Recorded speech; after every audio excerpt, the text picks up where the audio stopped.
तर नमस्कार मित्रांनो, मी आपला आशिष आणि मी आलो होतो पुण्यामध्ये मोका हॉटेलला. तर मोका हॉटेलला आपण फोटोवर पाहिलं होतं, खूपच भारी आहे. तर त्यासाठी म्हणलं मोका हॉटेलला गेलं पाहिजे. तर त्यासाठी मी JW नंतर मोका हॉटेलला आलो होतो. मोका हॉटेलला फर्स्ट टाईम आलो होतो तर मी केला ब्लॉग शूट. म्हणलं कसं आहे हॉटेल, तुम्हाला पण दाखवलं पाहिजे. त्यासाठी मोका हॉटेलचा व्ह्यू तुम्ही पाहू शकता. अशा प्रकारे मोका हॉटेलचा व्ह्यू होता आणि फोटो काढण्यासाठी भरपूर लोक इथे येत होते. मी पण म्हणलं आपल्याला पण फोटो काढायचे, त्यासाठी मोका हॉटेलला आपण फक्त फोटो काढायसाठी आलो होतो, बाकी काही नव्हतं. त्यासाठी आम्ही डिनरसाठी भूक लागली होती तर पिझ्झा, सँडविच आणि एक बर्थडेची डिश मागवली. त्यानंतर खाल्लं पिल्लं, मस्त बिल आलं.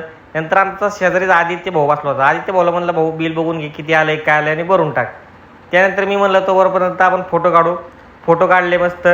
फोटो काढल्यानंतर हा व्ह्यू इथला मोका हॉटेलचा व्ह्यू अतिशय भारी. त्यासाठी मी अलग पोझिशनमध्ये फोटो काढले, व्हिडिओ.